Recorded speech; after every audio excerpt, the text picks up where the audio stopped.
Eu vou ler na versão ARA, tá? Almeida Revista Atualizada. Começamos, porventura, outra vez a recomendar-nos a nós mesmos? Ou temos necessidade, como alguns, de cartas de recomendação para vós outros ou de vós? É uma pergunta. Vós sois a nossa carta escrita em nosso coração, conhecida por todos os homens, estando já manifesta a carta de Cristo, produzida pelo nosso ministério, escrita não com tinta, mas pelo Espírito do Deus vivente, não em tábuas de pedra, mas em tábuas de carne, isto é, nos corações. E é por intermédio de Cristo que temos tal confiança em Deus. Não que por nós mesmos sejamos capazes de pensar alguma coisa, como se partisse de nós. Pelo contrário, a nossa suficiência vem de Deus, o qual nos capacitou para sermos ministros de uma nova aliança, não da letra, mas do Espírito, porque a letra mata, mas o Espírito vivifica. Amém? Mais irmãos estão entrando aí. Deus abençoe a todos em nome do Senhor Jesus. Amados, nós queremos refletir nesta noite com os nossos irmãos e a todos aqueles que também acompanham nossas reflexões diárias ou até semanal no Facebook, no Instagram e também pelo nosso canal no YouTube. Nós queremos falar ou refletir com os irmãos essa noite sobre os 3 aspectos importantes da vida cristã. 3 aspectos relevantes que elevam a nossa vida espiritual. É verdade que nós estamos vivendo dias difíceis, não precisa redundar em palavras o caos terrível que estamos vivendo. Mas tudo isso, queridos, não pode acabar com a nossa fé, acabar com a nossa motivação espiritual ou ou fazer a gente diminuir na fé. Nós precisamos, de fato, de verdade, aumentar o nosso nível de produtividade, de fé, de rendição, de busca e crescermos diante de Deus. Colossenses capítulo 2, versículo 19, Paulo diz que nós precisamos crescer o crescimento que vem de Deus e nos aumenta. Colossenses capítulo 1, versículo 10, Paulo diz que nós precisamos fazer a obra. Essa obra é precedida pelo crescimento e conhecimento do Senhor, nosso Deus. Então, quanto a isso, precisamos estar ligados e cônscios de que precisamos crescer mesmo diante dos problemas, das aflições, das adversidades. Paulo, escrevendo aos crentes de Efésios, no capítulo 4, versículo 15, ele disse: cresçamos em tudo naquele que é a cabeça, a saber, Cristo. Então veja que o sofrimento, as pressões, as adversidades, os problemas, as aflições, eles não podem bloquear, fragmentar ou impedir o nosso crescimento. Por isso, eu digo para vocês que o culto de ensino, o culto da palavra, é um culto que mexe com a nossa fé, mexe com o nosso caráter, nos confronta de fato, de verdade, para crescermos, para avançarmos e para ir além. Eu te estimulo a você sempre participar dos cultos de ensino da sua igreja, os cultos nutritivos de alimentos que o seu pastor, com muito zelo, com muito cuidado, ele traz para o seu coração. Então vamos lá. Nós estamos diante da segunda epístola de Paulo aos Coríntios, e essa epístola ela foi escrita, ela foi apresentada aos crentes de Corinto no intuito paulino de apresentar as prerrogativas do seu ministério. Isto é, Paulo faz muitas defesas do seu apostolado, da sua missão, do seu chamado, do seu envolvimento e comprometimento no reino de Deus. Então, quando se ler essa segunda carta de Paulo aos Coríntios, a gente precisa entender que Paulo fala de muitas coisas, inclusive de ministério. E dentro dessas coisas que ele fala do ministério, do crescimento, ele fala de coisas importantes, relevantes, marcantes, que fazem a nossa vida crescer e avançar. Nesse capítulo 3 aqui, Paulo vai nos ensinar algumas lições que eu chamo de relevantes, importantes, indispensáveis para a vida. Quando Paulo começa esse capítulo, queridos irmãos que estão chegando aí, sejam saudados todos em nome do Senhor. Paulo estava exatamente falando aqui sobre alguns falsos pregadores, alguns falsos mestres, alguém que Paulo chama de falsificadores da palavra. Então vamos lá. Podemos dividir o capítulo 3 dessa segunda epístola em 3 partes, em 3 pontos. Primeiro, o combate de Paulo aos falsos pregadores, aos falsos mestres. No capítulo 2 e versículo 17, Paulo chama de mercadores da palavra, ou falsificadores da palavra. Segundo, esse capítulo é dividido na explicação de Paulo a respeito do ministério da nova aliança, em contraste com o ministério da antiga aliança. Terceiro, Paulo trabalha o poder transformador do Espírito Santo na vida da igreja de Corinto e, consequentemente, ou simultaneamente, na vida da igreja. Então, os 3 pontos principais que norteiam, que giram em torno desse capítulo, é exatamente o combate de Paulo contra os falsos pregadores, a explicação profunda de Paulo sobre a nova aliança em contraste com a antiga aliança, e terceiro, o poder transformador do Espírito Santo na vida da igreja ou na vida do crente. Então veja que a primeira verdade que circula, que gira o capítulo 3 é exatamente, amados, exatamente o combate que Paulo faz a respeito de falsificadores da palavra. Daqueles homens que eram mercadejantes, daqueles homens que de fato e de verdade eles não zelavam pela verdadeira doutrina, pelo verdadeiro ensino. Isso não é diferente hoje. Tem muita gente pregando mentira, ensinando verdades e trazendo pânico ao coração de muita gente que não conhece a verdade. Então veja, nem todo pastor, nem todo pregador, nem todo aquele que se diz ensinador, ele de fato e de verdade está ensinando coisas que são coerentes, que tem base bíblica, que é derivado, oriundo da Bíblia, para poder nutrir a vida daqueles que estão lhe ouvindo. Então Paulo combate esse tipo de pessoas, esses tipos de pregadores. Então, esses pregadores, eles eram tão falsificados que eles gostavam de caminhar com cartas. E as cartas de recomendação, eles conseguiam não sei onde. Mas eles conseguiam essas cartas, era no tempo da época, era muito usual essas cartas. Eu também alcancei esse tempo das cartas de recomendação que os pregadores tinham dos respectivos pastores para poder ministrar. Hoje não existe mais cartas, ou em alguns lugares não existe mais. Às vezes o camarada passa um tempo afastado, volta, porque ele é filho de pastor, é genro de pastor, é alguma coisa. Chegou, voltou de novo, já dá um microfone para ele, e o camarada prega, ensina, canta. Hoje, meu irmão, infelizmente, não se tem mais critérios como antigamente. Muitas igrejas não têm mais critério de oportunizar a pessoa.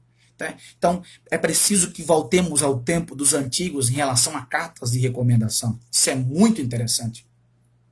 É muito interessante e também é bíblico. Então veja que Paulo combate esses falsos mestres. Aqui há 2 extremos, né? Eles eram pregadores e tinham cartas, mas eram pregadores falsos e tinham cartas falsas. Então são 2 extremos. Existem pregadores verdadeiros que carregam cartas verdadeiras, mas também existem pregadores que não carregam carta. Isso faz parte de algumas igrejas que não priorizam isso aí. Então Paulo aqui estava ensinando exatamente à igreja de Corinto que eles traziam cartas, mas não condiziam com seu estilo de vida, com a sua forma de aparecer ou de chegar. Então Paulo vai ensinar que Paulo conhecia eles. Ou seja, eu conheço vocês. Eu sei quem são vocês, porque vocês são crias do ministério que Deus me permitiu. Vocês são crias do ministério que eu tenho feito a missão. Então, vocês não necessitam de carta, eles querem questionar o meu ministério, mas vocês me conhecem. Sabe que a carta não é um pedaço de papel. Isso é muito pobre, isso é muito fraco, quando se questiona a aparência da pessoa.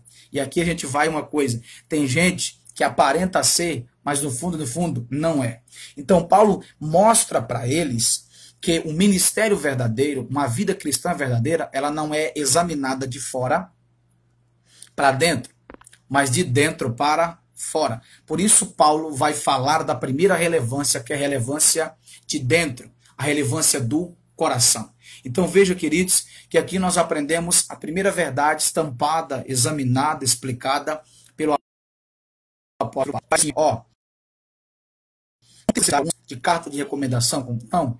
Eu não preciso de carta porque vocês me conhecem. Vocês não precisam de carta porque eu conheço vocês. Então eles estão querendo falsificar a palavra e trazer falsos ensinamentos. Mas eu conheço vocês. Vou mostrar para vocês, ensinar para vocês, Paulo dizendo, o que verdadeiramente marca a vida de um cristão. Qual é a primeira relevância que Paulo fala aqui? É a relevância de dentro, raízes do coração. Paulo, nos versículos 2 e 3, ele diz assim, ele fala sobre essas cartas, do lugar das cartas, quem escreveu a carta e para que escreveu a carta. Então veja bem, a primeira lição que nós aprendemos é exatamente, amados, a relevância que é gerada no coração. Veja que Paulo vai aqui nos ensinar 4 lições que eu considero importantíssimas. Primeiro, Paulo diz no versículo 2 que somos cartas de Cristo, ou seja, escritos de Cristo. Segundo, Paulo diz onde foi escrita essa carta. Versículo 2, no coração. Terceiro, Paulo explica quem escreveu essa carta. Não foi ele. Ele vai dizer assim, ó. Já manifesto, versículo 3, carta de Cristo, produzida pelo nosso ministério. Escrita não com tinta, mas pelo Espírito do Deus vivente. Então, Paulo diz que somos carta, Paulo diz onde a carta foi escrita. Terceiro, Paulo diz quem escreveu a carta. Quarto, Paulo explica para que a carta foi escrita. Então, só para refrescar a sua memória, Paulo está dizendo que nós somos carta. Carta de quem? De Cristo, não dele. Carta de quem? De Deus. Ou seja, o que é carta aqui? Ele está usando uma linguagem metafórica para dizer que o que marca o homem não é um pedaço de papel. Não é um pedaço de papel que leva ele adiante. O que leva ele adiante é as marcas de Cristo no seu coração. É o seu coração modificado. É o seu coração transformado.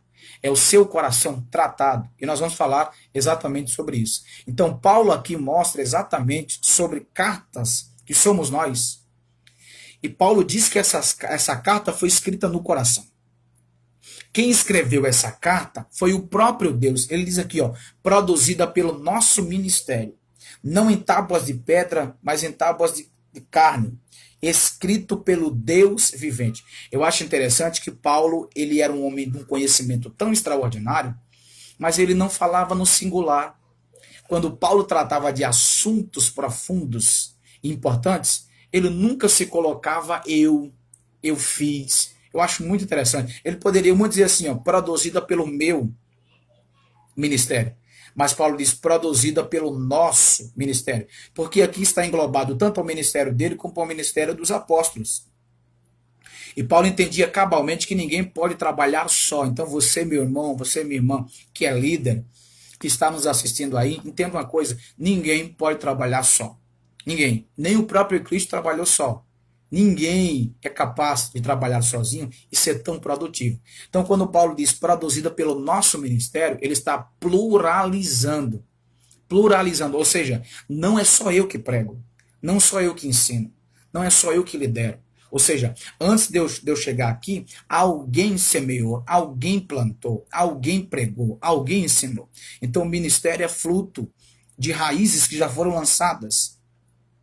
Então, Paulo entendia cabalmente esta visão de que ministério, irmãos, não se é só. Quando ele diz nosso ministério, a visão dele é tão ampla que ele era tão profundo, mas ao mesmo tempo ele se tornava, irmão, raso para que todo mundo conhecesse. Quando Paulo fala da mente de Cristo, 1 Coríntios 2, 16, ele não diz eu tenho a mente de Cristo. Ele diz nós temos, fala no plural. Quando Paulo fala da presença de Cristo que garante vitória, ele não fala no singular, ele fala no plural, Romanos 8, 32. Que diremos, pois, à vista dessas coisas, se Deus é por mim? Não. Se Deus é por nós. Se Deus é por nós. Então veja, quando Paulo fala sobre o arrebatamento da igreja, ele não fala no singular, Ele sempre se colocava. Ele diz, 1 Tessalonicenses capítulo 4, versículos 16 e 17. Ele diz, porque o mesmo Senhor descerá do céu com alarido, com voz de arcanjo, com a trombeta de Deus. Os mortos em Cristo ressuscitarão primeiro. Depois nós, olha aí, os vivos que ficarmos seremos arrebatados. Quando Paulo fala do galardão prometido, ele não fala apenas de si, mas ele fala de nós, de todos. Segunda epístola de Paulo a Timóteo, capítulo 4, versículos 7 e 8, é brilhante. Paulo diz, combati o bom combate, está falando no singular. Completei a carreira e guardei a fé. Aí ele diz, desde agora a coroa da justiça me está guardada, ao qual o reto juiz me dará naquele dia. Aí ele diz, não somente a mim, eu não sou o único, mas a todos aqueles, plural, que amam a vinda do Senhor Jesus Cristo. Então Paulo era um camarada profundo, mas entendia que ele não fazia as coisas só. Então ele diz, produzida pelo nosso ministério. Então nós temos a carta de Cristo, onde foi escrita na carta no coração. Quem escreveu? O Espírito de Deus, ou Espírito do Deus vivente, o Espírito Santo, o próprio Deus. E quarto, propósito. Para que a carta foi escrita? Versículos 2 e 3. Para ser lida, para ser conhecida e para ser manifestada. Agora veja, você, meu irmão, eu somos cartas de Cristo. E essas cartas precisam ser lidas. Agora preste atenção, como se ler algo que está em trevas? Como se ler algo que está no escuro? As pessoas só conseguem ler a carta da minha vida, da sua vida, que é a carta de Cristo, se tiver luz. Por isso Mateus 5,14 diz, vós sois a luz do mundo. Por quê? Quem olha para você consegue enxergar Cristo como carta na sua alma, na sua vida, no seu ser. Então, segundo, a carta foi escrita para ser conhecida. Mateus capítulo 5, versículo 14, a parte B, diz que não pode se esconder uma casa edificada no monte. Por quê? Porque a parte A diz que nós somos luz. Então a luz, ela tira as trevas, tira do esconderijo aquilo que Deus faz e tem feito nas nossas vidas e coloca no alto para ser conhecido. Terceiro, a carta que somos nós é para ser manifestada. Manifestada como, pastor? Mateus 5, versículo 16 diz, assim brilhe a vossa luz, para que vejam as boas obras e glorifiquem o vosso Pai que está no céu. Ou seja, você é uma carta, eu sou uma carta escrita por Deus no coração. Para ser lida, as pessoas precisam ver Cristo em nós. Para ser conhecida, as pessoas precisam ver Cristo em nós. Terceiro, para ser manifestada. A minha vida e a sua vida não é para esbanjar elegância, é para esbanjar o elegante, isto é, Cristo Jesus. Colossenses capítulo 4, versículos 2, 3 e 4. No 2, Paulo fala da oração que é importante para a vida do cristão. No 3, Paulo pede oração para que Deus lhe dê a palavra. Mas no 4, Paulo diz, eu preciso manifestar Cristo. Então, eu e você somos carta escrita por Cristo para manifestar o próprio Cristo. Agora veja só, queridos. Preste atenção. Onde que essa carta foi escrita? No coração. Então, é aqui que a gente precisa ter cuidado. Que é a primeira relevância da vida. É a relevância de dentro. É a relevância do coração. Como que está o seu coração? Como está o seu coração diante de tudo que você está vivendo? Cuidado com o coração. O coração é difícil. O coração é terrível. Jeremias capítulo 17, versículo 9 diz que o coração é enganoso. Provérbios 12, 24 diz que há engano no coração do homem. Provérbios capítulo 6, versículo 14, a parte A diz que o coração do homem é perverso. A parte B diz que o coração do homem maquina o mal todo o tempo, ou seja, é maldoso. A parte C de Provérbios 6,14 diz que o coração do homem é contencioso. Pastor, o que é contencioso? Vem de contender, iracundo, aquele que gosta de confusão. Então veja, Provérbios 6,25 diz que o coração do homem é tendencioso, ou pendente à concupiscência prazerosa da carne. Então vejam, meus irmãos, que o coração ele é muito complicado. Provérbios 18:12 diz que o coração é altivo. Por isso, ele gosta da honra. Então veja, a gente já percebe o quanto o coração é difícil. Ele é enganoso, ele é maldoso, ele é contencioso, ele é pecaminoso, ele é orgulhoso. Então veja que o nosso coração ele é complicadíssimo demais. Só Deus entende o nosso coração. Nem você mesmo entende, sabia disso? Pastor, sério, sério. Certamente você já tomou alguma atitude na sua vida ou fez alguma coisa que você mesmo disse assim, poxa, foi eu que fiz? Não, não, não foi eu não, não, isso aqui não foi eu não. Foi eu, meu Deus. Depois você cai em si como filho pródigo. Foi eu que fiz mesmo. Por quê? Porque Jeremias 17:9 diz, enganoso é o coração mais do que tudo. Quem o conhecerá? É uma pergunta. Mas o 10 a resposta. Eu, Senhor, conheço, esquadrinho o coração e o pensamento. Então só Deus conhece a nossa internalidade. Só Deus conhece o nosso coração de verdade. Então a gente precisa ter muito cuidado com o coração. Agostinho disse que o coração é a fábrica da construção dos maiores ídolos. Martinho Lutero disse, eu tenho mais medo do meu coração do que do Papa e dos cardeais. Jesus disse que o coração ele tem a capacidade de contaminar a cultura da santidade e a ética da vida. Marcos capítulo 7, versículo 20, ele diz que o que contamina o homem não é o que entra, mas é o que sai do interior do coração. Sai homicídios, adultérios, mentiras, roubos, toda espécie de pecado. O coração, ele é capaz de pintar as cores da sua vida. Sabia disso? Pastor, isso é sério? É. Provérbios 15, 13. O coração alegre aformoseia o rosto, mas a dor no coração traz abatimento no seu espírito. Então o seu coração tem a capacidade de pintar as cores do momento da vida que você está vivendo. Se o seu coração estará atribulado, amargurado, entristecido, logo a sua vida estará sendo movida pelas cores pintadas pelo seu coração. Se o seu coração estiver alegre, cheio, regozijado, pleno, tomado de convicção, logo a sua vida caminhará na dimensão da plenitude, da graça, do favor, da misericórdia, da rendição e da adoração. Então vejam, meus irmãos, que nós precisamos ter muito cuidado com o nosso coração. Precisamos pedir que Deus, ele trate o nosso coração. Então é aqui que eu preciso que você entenda que a primeira relevância que Paulo fala é a relevância de dentro. Porque existem pessoas que por fora, elas são bonitinhas, são perfeitas, são tratadas, são atléticas. Mas por dentro, quem disse não foi eu, não fica chateado comigo não, foi Jesus. É um verdadeiro sepulcro caiado, beleza por fora, mas podridão por dentro. Ou seja, a naturalidade da beleza por fora, mas a podridão por dentro. Cuidado, queridos. O coração de muita gente está engessado, apodrecido, doente, infeccionado, infectado. Não com o vírus do coronavírus, mas com o vírus do pecado, com o vírus da maledicência, com o vírus da pornografia, com o vírus de tudo aquilo que não louva o nome do Senhor.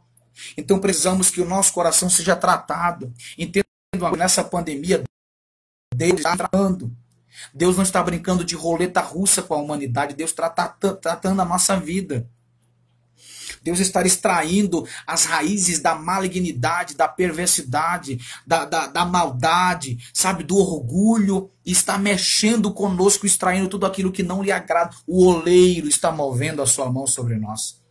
Que neste dia, que neste momento, que nesta oportunidade, você seja abraçado pela graça misericordiosa do Senhor para arrancar sentimentos facciosos, sentimentos totalmente fora do padrão da palavra de Deus no seu coração. Você precisa, eu preciso, nós precisamos ter o nosso coração enraizado com as raízes da eternidade. Precisamos ser salvos todos os dias pelo poder salvador de Cristo. Preste atenção no que eu vou dizer. Irmãos, quando Cristo nos salva, ele tira duas coisas da nossa vida. Ele tira, primeiro, a nossa alma do inferno. Segundo, o inferno da nossa alma. Vou repetir. Quando Cristo nos salva, ele tira duas coisas das nossas vidas. Ele tira a nossa alma do inferno, ele tira o inferno da nossa alma. A alma do inferno é salvação. O inferno da alma é relacionamento. Quando Cristo me salva, quando Cristo te salva, ele tira a alma do inferno, ou seja, ele dá a possibilidade da gente ser salvo e ter relacionamento com ele. Mas quando ele tira o inferno da nossa alma, é a probabilidade gigantesca de ter relacionamento. Por isso, quem tem o inferno longe da alma não inferniza a vida de ninguém. Tem muita gente que sabe infernizar muito bem a vida dos outros, mas não sabe abençoar a vida dos outros. Então entenda a coisa, Cristo tirou a sua alma do inferno, salvação, mas tirou também o inferno da sua alma, relacionamento. Pare de infernizar a vida dos outros. Procure ser uma pessoa transformada para ajudar as outras pessoas a olharem e verem Cristo na sua vida e na vida dos outros. Amém? Então veja que o coração, ele é problemático, precisa ser curado, precisa ser restaurado, precisa ser tratado. Então, quando a gente fala de coração, a gente precisa, queridos, atentar para 3 coisas. O coração precisa ser guardado, o coração precisa ser habitado, terceiro, o coração precisa ser trabalhado. Vamos lá. Primeiro, o coração precisa ser guardado. Guardado por quê? Olha o que disse o proverbista Salomão no capítulo 4, versículo 23. Sobretudo que se deve guardar, guarda o seu coração, porque é dele que procede as saídas ou as fontes da vida. Por que que eu e você precisamos guardar o coração? Porque dentro do coração se deve guardar um tesouro inestimável. Qual, pastor? A Bíblia diz no Salmo 119, verso de número 11, guardei a tua palavra no meu coração para não pecar contra ti. Veja o objetivo de guardar a palavra no coração, para não pecar contra ti. Então, coração guardado, porque dentro dele se guarda o maior tesouro inestimável da vida, que é a palavra de Deus. Então, permita que o seu coração seja guardado, porque dentro dele estará sendo posto, colocado, um tesouro que muda a sua vida, a palavra de Deus. Segundo, o coração precisa ser habitado. Agora, habitado por quem? Paulo explica por quem. Efésios 3,17. Paulo diz, pela fé habite Cristo em vosso coração, a fim de estando vós arraigados e alicerçados em amor. Veja, Paulo diz que o nosso coração precisa ser habitado. O verbo grego habitar aqui é fixar residência. Quem é que fixa a residência em você? Cristo. Como? Pela fé. Aí o texto vai dizer assim, onde? No coração. Pela fé habite Cristo em vosso coração. Então veja, a pessoa Cristo fixa a residência no meu e no seu coração. Para quê? Está aqui, ó. Primeiro, para enraizar a sua grandeza em nós. Segundo, para edificar a nossa vida. E terceiro, para derramar amor. Então, quando Cristo habita no meu coração, no seu coração, é exatamente para ele enraizar, edificar e purificar o nosso coração com seu amor. Por isso, quando Cristo enraiza, eu costumo dizer que ele coloca em nós as raízes da eternidade, os desejos, as vontades, as maravilhas e a graça da eternidade de Cristo em nós. Não foi à toa, nem jogando palavras ao vento, que o proverbista Salomão, no capítulo 3, versículo 11 de Eclesiastes, diz que Deus colocou os desejos pela eternidade no nosso coração. Então permita que o seu coração seja enraizado por Cristo, o autor, o efetuador, o cuidador, o providenciador, aquele que conhece você por dentro e por fora como ninguém te conhece. Permita Cristo habitar na sua vida. Permita Cristo mudar a sua vida. Permita a expressão, permita Cristo entrar no seu coração bagunçado e ornamentar, mobiliar com a mobília do céu. Permita Cristo morar em você, viver em você. Colossenses 3,16, Paulo diz, habite ricamente a palavra de Cristo em vós. Permita que a palavra, ela entre no seu coração. Tire toda a sujeira, toda a mágoa, todo o ressentimento, toda a visão facciosa, toda a visão sensualista, toda a visão pecaminosa. Ele limpe, deixe o amor reservado dele e a pureza da presença dele no seu coração. Terceiro, o coração precisa ser tratado. Tratado. O que é ser tratado? Vem exatamente da expressão desenvolver, tratar, cuidar, sabe, estabelecer. Deus quer tratar o meu e o seu coração. Nesse período tão tétrico, tão difícil, tão horrível, tão desafiador, do normal como é chamado, Deus está querendo tratar o meu coração, o seu coração. Não permita que as raízes da amargura te levem para baixo, mas permita que as raízes da eternidade te levem para cima. Cristo quer tratar o seu coração. E eu tenho uma boa notícia de Deus e é bíblica. Filipenses 1,6. Aquele que começou a boa obra em vós, ele vai completar até o dia de Cristo Jesus. Aguenta, cuidado, ele está tratando o seu coração, está movendo a sua vida, ele está tirando todas as arestas improváveis do pecado e até as prováveis do pecado. Distante, está tratando você. Por quê? Porque veja, queridos, que muita gente está indo embora, é Cristo chamando para si. Existe um arrebatamento individual acontecendo no Brasil. Pastores, pregadores, cantores, gente de todo nível. Quando eu falo de nível social, alto, mediano, baixo, não tem distinção. Deus está chamando os seus. E possa ser que amanhã seja a minha hora, seja a sua hora. Então, como está o seu coração? Como está a sua alma? Como está você? Então, nesta noite, eu falo esta palavra de Deus para o seu coração. É tempo de perdão, é tempo de renúncia, é tempo de restauração, é tempo de busca, é tempo de rendição. Não permita que o seu coração viva amargurado, distanciado do seu Criador. Tem muita gente na performance adorando, mas da internalidade distante. A Bíblia diz em Isaías 29, 13, o meu povo me honra com os lábios, mas o seu coração está distante de mim. Faça diferente. Aproxime-se dele pela alma, pelo coração, pela internalidade e permita que isso saia pela sua boca em adoração, em louvor, em gratidão ao nome do Senhor Jesus. Permita que o seu coração seja enraizado pelas raízes da eternidade. Amém? Segunda lição que a gente aprende, importante e relevante para a nossa vida espiritual, queridos, é a relevância do alto. Veja que nos versículos do 4 ao 6 que eu li, Paulo diz assim, ó, do 4 ao 6, Paulo diz, ó, e é por intermédio de Cristo que temos tal confiança em Deus. Veja, Paulo diz, e é por intermédio de Cristo que temos tal confiança em Deus. Veja, essa expressão que ele usa, intermédio, isso aqui é acessibilidade, é mediação. Então veja que Paulo está dizendo que a sua convicção, ela está focada em Deus, mas com base na mola mestra, chamada Cristo. Sabe o que Paulo nos ensina aqui? Que Cristo não é apenas o mediador da nossa salvação e comunhão, mas também da nossa convicção. Portanto, esteja convicto em Deus, mas na base chamada Cristo. Quando ele diz tenho tal confiança, é a confiança de que o ministério dele estava sendo trabalhado para produzir vidas para o reino de Deus. Então Paulo estava dizendo que a sua confiança era em Deus, por intermédio de Jesus Cristo. Então, meu irmão, nessa dificuldade, nessa luta, não perca a sua fé, não perca a sua convicção. Continue olhando para Deus com base, alicerçado por Cristo. Cristo é a tua base, é a tua edificação, é o teu construtor, é o teu edificador. Não permita que os vendavais, as tempestades, as agruras, a adversidade, tudo aquilo queira tirar ou amargurar ou fragmentar ou amordaçar a sua fé. Permita que a sua fé continue avançando. Avançando como pastor, olhando para o autor e consumador da sua vida, da sua fé, da sua estrutura, da sua esperança. Continue olhando para Cristo, porque a sua fé é capaz de produzir coisas extraordinárias e você nem sabe. A Bíblia diz que a fé é como um grão, como? Não é do tamanho é pequeno, como grão é proporcionalidade.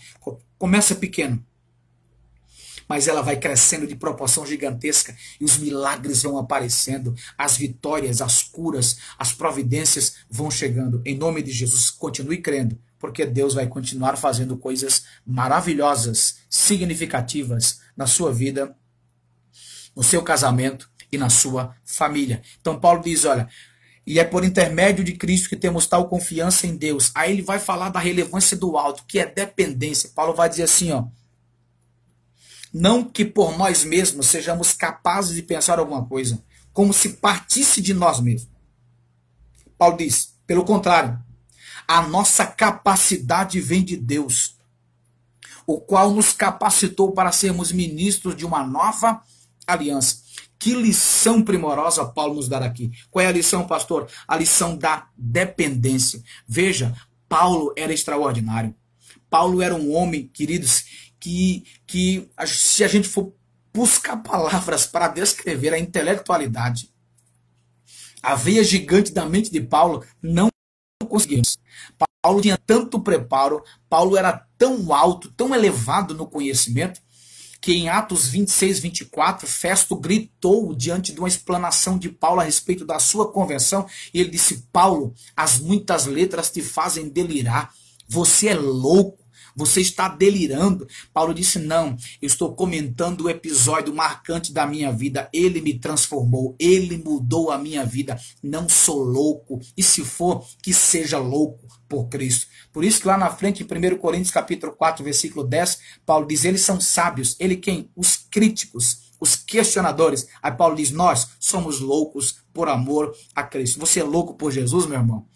Você de fato, de verdade, expressa podemos dizer assim, um sentimento de loucura, apaixonado, amoroso pelo seu Cristo que morreu por você na cruz do Calvário, pelo nosso Cristo. Então veja, Paulo era um homem profundíssimo. Gálatas 1,14, o texto diz, tratando-se do judaísmo, na minha idade eu era melhor do que todos, na tradição do meu país, dos meus pais. Então era um homem de mente extraordinária. Alguém disse que a mente de Paulo era a usina de ideias do reino. Todavia, Paulo está apontando que a sua intelectualidade era dependente da graça de Deus. Ele diz, olha, não que eu seja capaz de pensar por mim mesmo. Sabe o que ele está dizendo? A minha produção na mente não depende do que eu sei, depende do que ele permite eu saber. Sabe o que eu aprendo com isso, irmãos? Que a minha suficiência diante de Deus é insuficiente.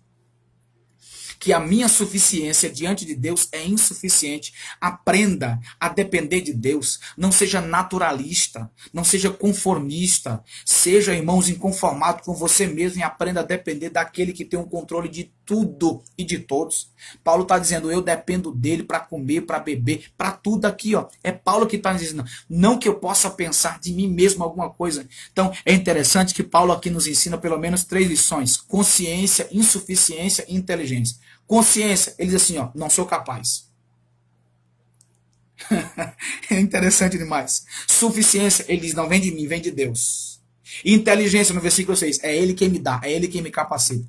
Então, perceba que Paulo, de maneira muito forte, ele trabalha a ideia de incapacidade, mentalidade e totalidade. Incapacidade é que ele não é capaz de pensar, mesmo sendo inteligente. Ou seja, a sua intelectualidade dependia da graça. E você, meu irmão? Tem gente achando que pode, que sabe, que faz, vou fazer acontecer. Se Deus não permitir, nada acontece.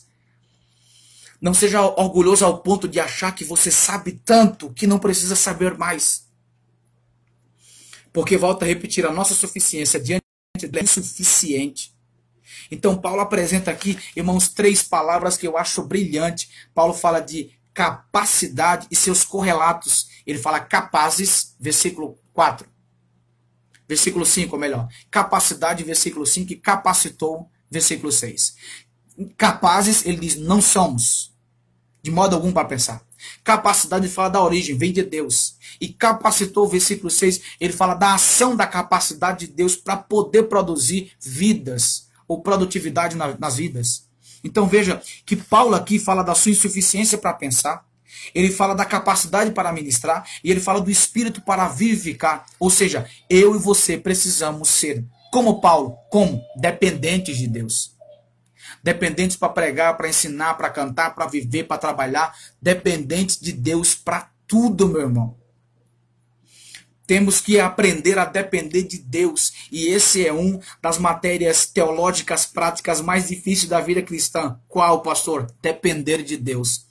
Estamos acostumados a olhar para o dinheiro no final do mês e dizer assim, eu trabalhei, eu suei, eu posso comprar o que eu quero, isso aqui eu vou resolver. Mas o seu suor, a sua saúde, seu esforço, a sua inteligência, a sua mentalidade, o seu trabalho é derivado literalmente de Deus. É Deus quem permite você trabalhar, é Deus quem permite você avançar, é Deus quem permite você ter essas prerrogativas, você ter essas condições para você poder fazer tudo isso. Então, analise comigo, pense comigo, introspecte comigo, pense analiticamente comigo. Irmãos, está na hora de você entender que a sua vida depende de Deus. Irmãos, graças a Deus que a vacina chegou. Louva a Deus, maravilha. O que vem para ser bom, melhor. Mas não dependa unicamente dela, dependa de Deus.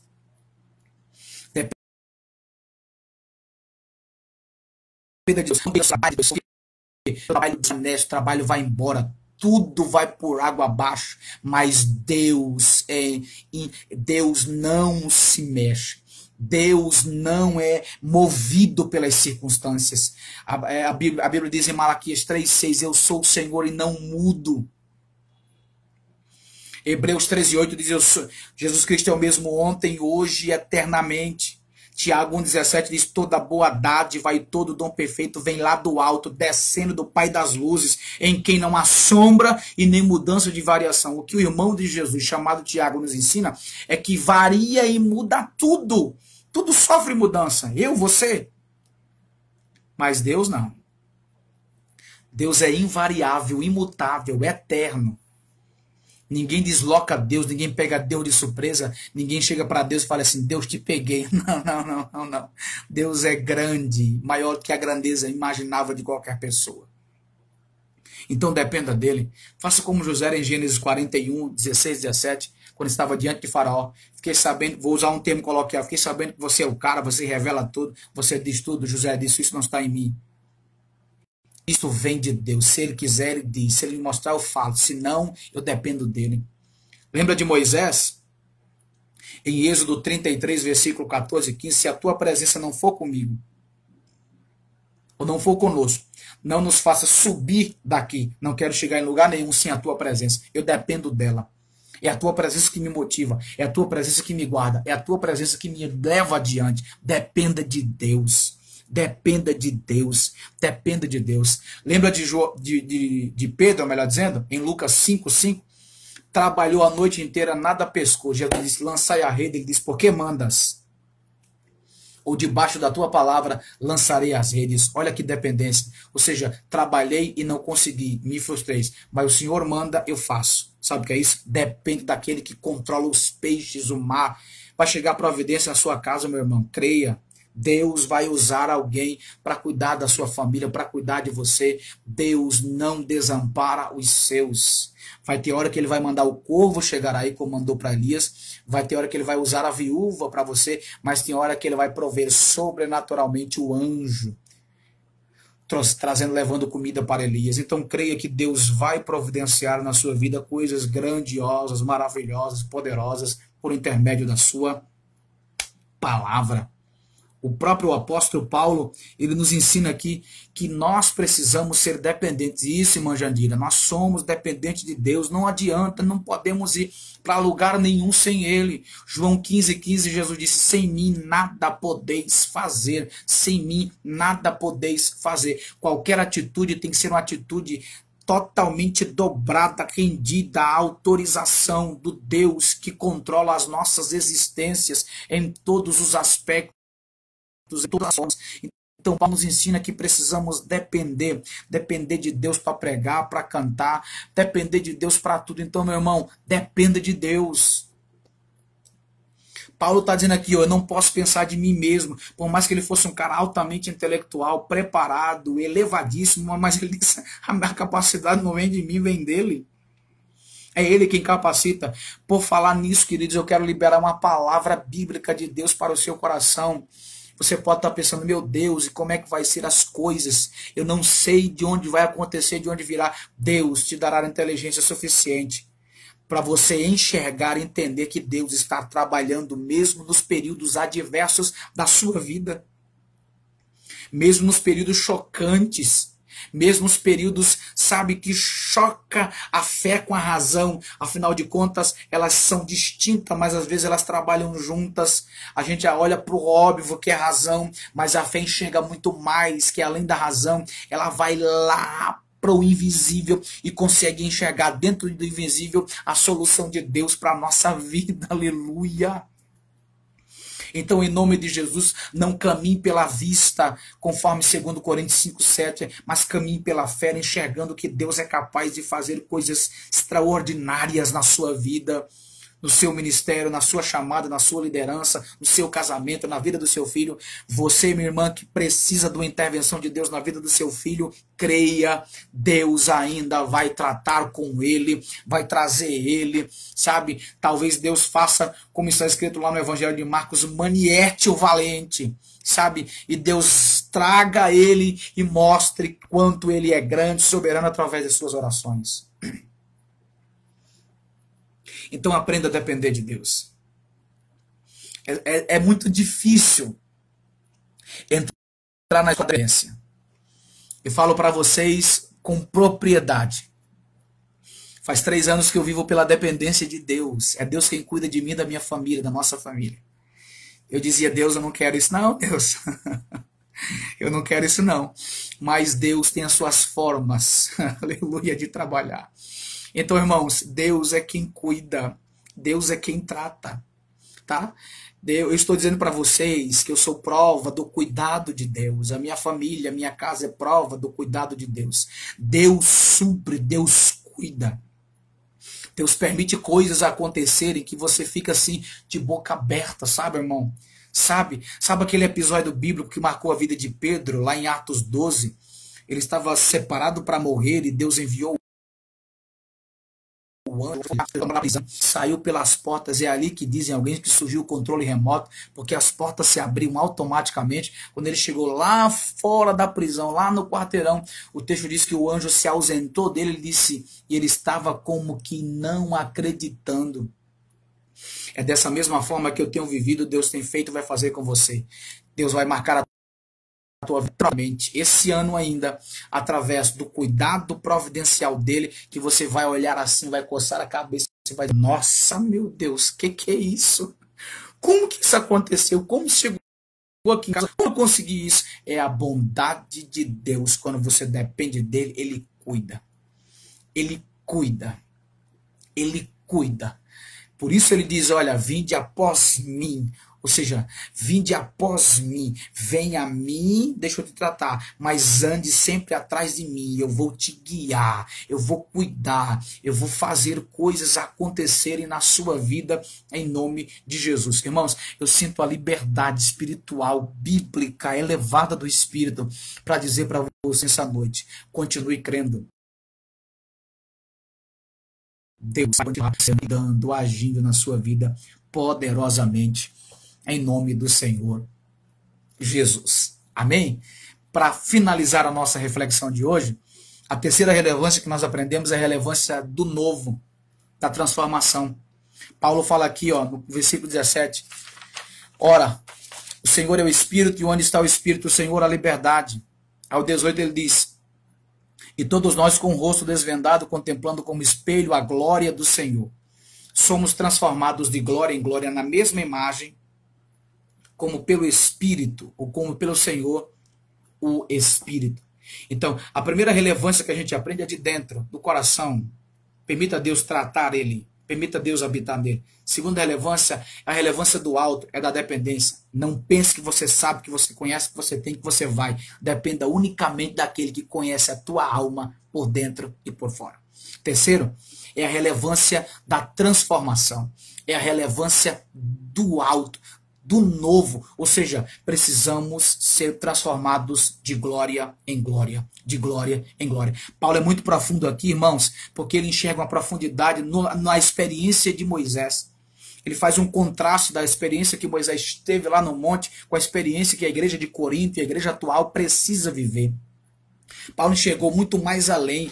Paulo enxergou uma profundidade de uma experiência cotidiana, de glória em glória, não de uma experiência momentânea, de uma experiência passageira, mas de uma experiência contínua, de glória em glória, é de um nível de espiritualidade a outro nível de espiritualidade. Quando a igreja entende que a transformação é diária, espontânea, voluntária e trabalhada por Cristo, a gente avança, a gente sai do espírito da mesmice. A gente sai do comodismo, a gente sai da mornidão, a gente sai da inércia, da improdutividade, da superficialidade, da religiosidade para uma vida profunda, elevada, graciosa, para uma vida produtiva. O que Paulo nos ensina é que a gente precisa sair do comodismo, do costumeiro, da via normal. Está na hora da igreja viver o novo espiritual. Estamos vivendo o novo normal, precisamos viver um novo espiritual. Que novo espiritual é esse, pastor? É o novo espiritual produzido pelo Espírito, diário nas nossas vidas. Está aqui, com o rosto descoberto, refletimos a glória. Está na hora da igreja refletir a glória de Cristo. Está na hora da igreja brilhar o brilho de Cristo. Está na hora da igreja passar nesse mundo trevoso, iluminando com a vida, a graça e a luz do Espírito Santo. Está na hora da igreja contemplar o próprio Cristo nela e manifestar Cristo a quem não conhece. Essa é a verdadeira verdade do Evangelho. É um Evangelho que modifica, é um Evangelho que muda caráter, muda perspectiva, muda propósitos, muda sonhos. É o Evangelho transformador. E quem transforma ele? O Espírito Santo de Deus. É o Espírito Santo que é capaz de imprimir o caráter de Cristo no nosso ser, no nosso coração, na nossa mente, na nossa alma, na nossa vida. Então permita, meu irmão, que esta palavra ela produza transformação em você, que ela produza mudança. Eu sempre costumo dizer, queridos, que a transformação ela trabalha na sinalização das mudanças, mudança de vida, mudança de estado, mudança de domínio, mudança de visão e mudança de propósito. Mudança de vida, Cristo perdoa pecados. Mudança de estado, a gente estava nas trevas, agora estamos na luz. Mudança de domínio, quem nos dominava era o diabo, agora somos dominados pelo Espírito Santo da verdade. Mudança de visão, Cristo abre a nossa visão para enxergarmos a sua glória diária, profundamente revelada por nós. E mudança de propósito, não queremos viver mergulhados na pecaminosidade, mas queremos viver mergulhados na santidade, na santificação de uma vida produtiva, gloriosa na presença do Senhor. Viva o novo, não o novo normal, mas o novo espiritual. Viva o novo que te conduz para Cristo, o novo que te leva a dimensões profundas, altas, vastas, o novo que faz você enxergar uma dimensão maior, mais profunda, mais graciosa do que Cristo. Permita que aquele que é o agente do novo, o Espírito Santo, produza novidade da nossa vida. Paulo diz, não andemos na caducidade da letra, mas na novidade do Espírito. Paulo diz que a letra mata, a letra aqui está ligada aos rudimentos da lei, mas o Espírito vivifica. Paulo está nos ensinando de que o Espírito é capaz de gerar vida. O 17, versículo 17, ele gera liberdade. O versículo 3, ele escreve na nossa vida. O versículo 6, ele dá vida, vida, vida. O versículo 8, ele ministra a sua presença sobre as nossas vidas. E o versículo de número 18, ele transforma a nossa vida. Saia do comodismo, saia do costumeiro, saia do ambiente da mesmice e viva o novo espiritual de Deus na sua vida, em nome de Jesus. Amém, amém e amém. Amém, queridos? Deus abençoe sua vida. Deus abençoe sua família. Deus abençoe sua casa. Deus abençoe você em todos os aspectos, hoje e sempre. Deus abençoe a nossa irmã Zilda, que está aí. Deixa eu ver quem mais está aí. A irmã Dina, a Zilda. Deus abençoe Valdete, nossa irmã Rose, a Jandira está aí, a Maria de Lourdes, o Sandro, a Rayane, a Sueli, Deus abençoe Sueli, e o Bento, estão aí. Obrigado, amados, pela presença de vocês. A maioria são da nossa congregação aqui. Eu senti falta de alguns, mas nós entendemos. Às vezes está no trabalho, está atarefado com alguma coisa. Mas eu queria trazer essa reflexão de Deus para o coração de vocês, tá bom? Deus abençoe vocês profundamente. Estou orando por cada um de vocês, apresentando vocês em oração, suas respectivas famílias. Continue tomando cuidado, todos os cuidados devidos, os cuidados necessários, mas não percam a experiência com Deus. Não percam o amor, o zelo, a paixão, o compromisso. A trombeta pode tocar pode tocar de uma forma geral para nos levar para as mansões celestiais. Eu não sei você, mas o meu coração anela o céu diariamente. Quero sair desse mundo, irmãos. Quero poder estar perto dele e sair desse mundo tão tétrico, desse mundo tão horrível, desse mundo tão distanciado de Deus. Nós precisamos permitir que o nosso coração seja enraizado por Cristo, que a nossa vida seja trabalhada por Cristo e que a nossa vida mude diariamente na presença de Cristo. Amém, amados? Deus abençoe. Beijo no caso de vocês. Ore por os nossos filhos. Ore por nós. Deus abençoe a todos. Em nome de Jesus. Paz do Senhor.